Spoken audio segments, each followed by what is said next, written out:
Have you ever wondered why there's not as many basements in Arizona? So here in the Grand Canyon State, as they say, it's probably as rare as snow in July to see a basement. Now we're gonna dig deep here, no pun intended, as you can see. So we dug deep here behind me as we go into why basements are not as common here in the Grand Canyon State. So we're gonna get some historical context as to why you didn't see as many basements.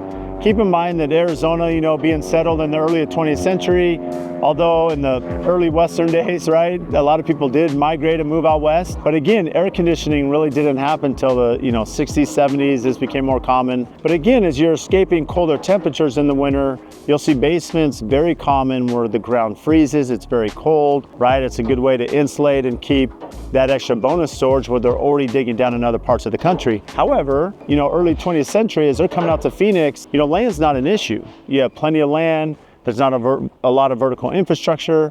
And so to go wide is not as expensive to build, and it was easy for, right here, we're standing on a lot. Our clients have 2.5 acres, which again, many years ago would be a common lot size for people as they're coming in and starting to farm out here in the Arizona area. So again, being that we don't have freezing temperatures and you can build out, there's plenty of space. Basements weren't as common from the very beginning. So now again, as you think about costs, right? For a lot of you that followed our contact, when we're building slab on grade, you're going to be prepping that slab to be right at ground level. So there's not a whole lot of excavation.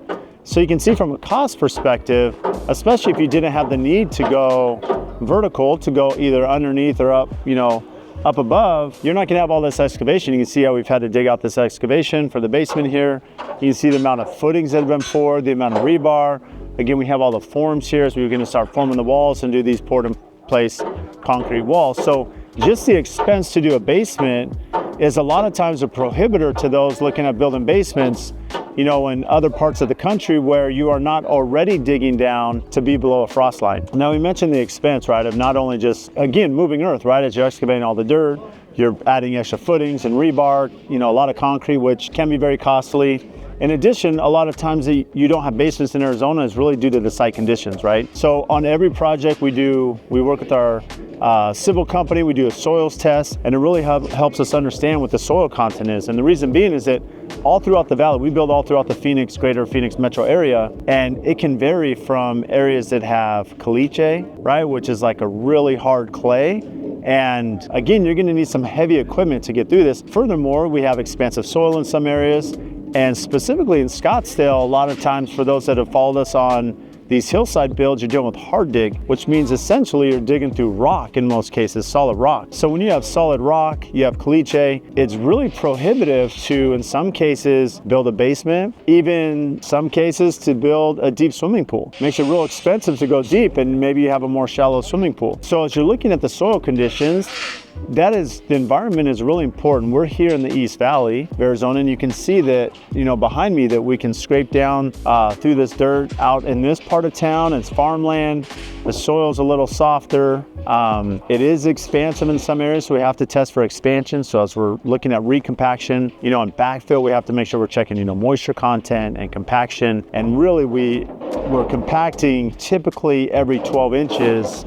And we're having that tested for all the dirt that's pushed back, as we're doing the backfill after these basement walls are done. But again, that's outside of just the COTS itself, whether it's going down and then figuring out, the elements of soil, rock, caliche that we're working. Now, a lot of times we're asked, are basements making a comeback? In some cases, yes. Again, it varies depending on what part of town we're building. As you see here in this basement, a lot of our clients are opting to go with a basement for a couple of reasons. One, young families, it's a great place where they can send the kids downstairs. They can create it with a big open area so the kids can wear out their energy. They can make a lot of noise, especially if company's here, or they want to have quiet time upstairs and the kids have a little outlet area.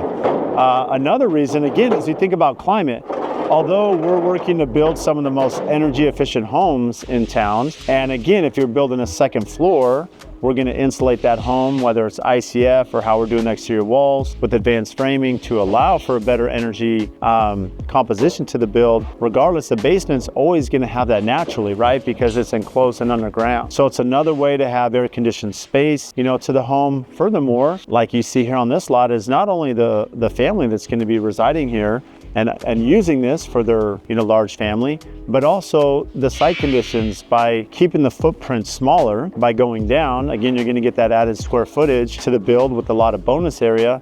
More importantly, you have a lot of backyard space. And so as you think about the yard conditions for the family, where they're looking at doing a batting cage, right? And they're looking at doing the swimming pool and some other amenities for the children outside, when you could be outside 8-9 months of the year, just without anything. And then a couple months there in the heavy summer, they'll be using the swimming pool. But overall, you have a lot more footage there to be, designing with your landscape designer, that exterior package. And so the footprint of the house is smaller, which allows a bigger yard. So again, there's a lot of variables that come in, but our clients are opting to do a basement more often than not when their life, situation plays in a perfect context with the design of the house. Now again, what do basements look like here in the future, in Arizona? Well, one thing we're seeing is, the population growth has exploded. I mean, a lot of people had moved to Arizona, including myself, right? I moved here in 2005, but people have been moving here from all over the country for quite some time. And we saw during the pandemic, during COVID, an explosion of growth in Phoenix. One is, you can be outside, you can hike, you can golf. There's a lot of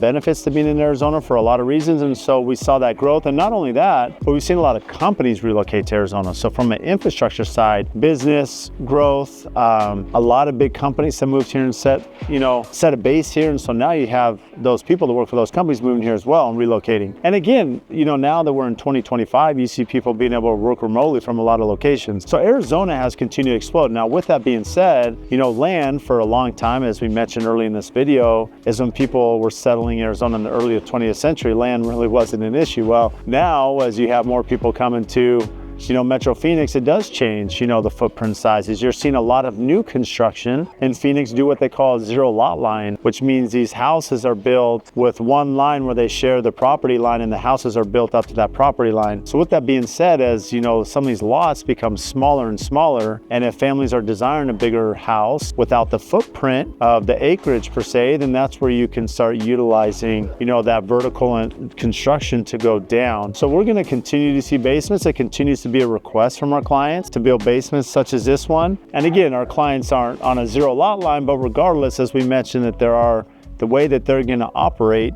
this will be a big portion of why they decide to do a basement. And then as you look as, excavation, the tools that we have, the resources, as a lot of our trade partners are more experienced building basements as it's become more common now. You can see here, our forms, we're working with the wall company here. They built a great amount of basements. So it becomes, as things become more commonplace, it becomes more competitive. They already have a lot of the forms, and so it becomes a lot easier and more feasible for the clients to opt with that option, as opposed to maybe years ago when it would have been more expensive. So as we continue to have better resources and product and material, and land sizes continue to change, that's why I continue to do more basements. And if any of you ever have questions about basements or what that looks like on deciding on what that cost may look like for you, on what part of town you're building, reach out anytime. We'd be happy to answer that for you.